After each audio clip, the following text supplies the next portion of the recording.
So in the last video, we went over the equals method, and we have this shape class, and we created this equals method. And so in this video, we're going to see what happens when we try to extend the shape class. So I've created this circle class right here, which extends shape, and it's got this private integer radius. And so, of course, because it extends shape, it's going to inherit this color property. All right, but it's also going to inherit this equals method. And so the question becomes, what would happen if in our implementation class we said, all right, let me comment out all this shape stuff that we did in the last video and say, okay, I'm going to create a couple of circle objects. So we'll make this one red with a radius of 10. And then we'll do circle C2 equals new circle, also red, with a radius of, we'll make this one 20. Okay. And so if we do a system.out.println c1.equals c2, all right, what's going to happen? Well, you'll notice that there is no equals method defined here in circle. Okay? So that means that the code is going to fall back and look inside the superclass and see if there's an equals method in there. Okay?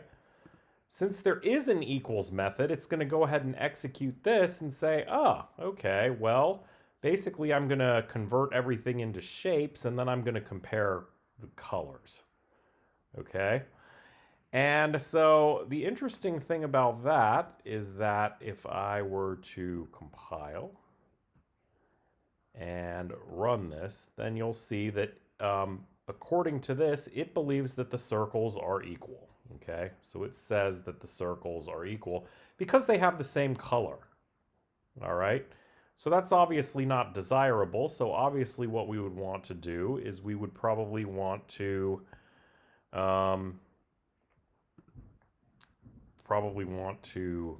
override the equals method. So in this case, what we can do is we can say public boolean equals object O. So we're going to be overriding the equals method. All right. And we can do a lot of the same stuff that we have here over here in the shape class. Okay, but let's go ahead and try and use the super class. So here, let's do this. Let's do boolean same color equals super, and then we'll pass in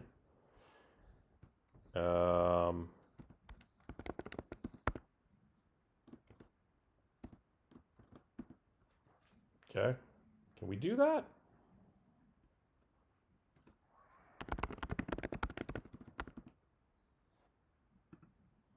Okay, but in addition to checking for the color, we also want to check for the radius. Okay, so we can do boolean same radius equals well, maybe we'll do it like this. Same radius equals false if this dot radius equals, oh wait, we have this object O, so we can't just do O dot radius. Okay, we have to cast it first. So let's do that.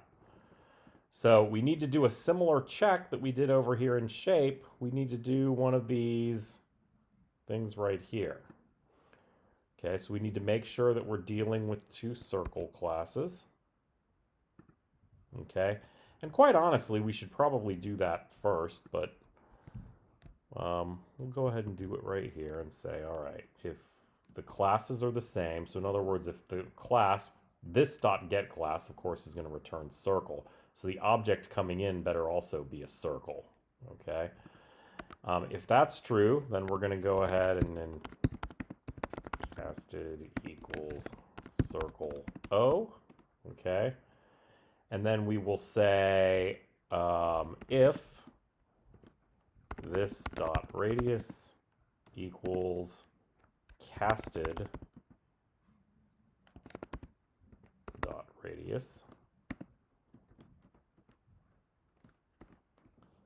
then same radius equals true.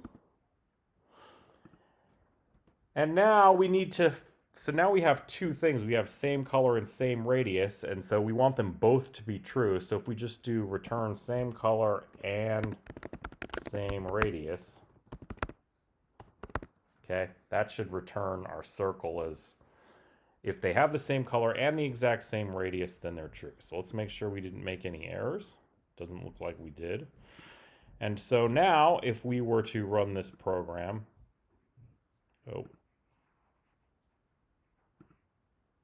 it says false, okay?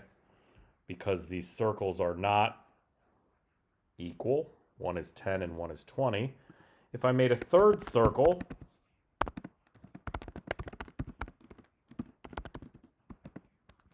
with 10, okay? Let's see if we can make, we'll do C3 equals C1, okay? So 3 and 1, they both are red and they both have 10. So if we compile that, then we see that it is in fact true, okay? So the point is, with these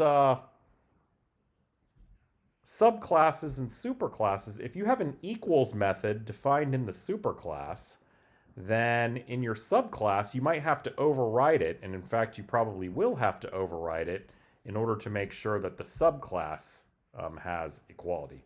Now there are some steps that I left out. I didn't bother to actually check for null values and things of that nature, so you have to make sure that you do that.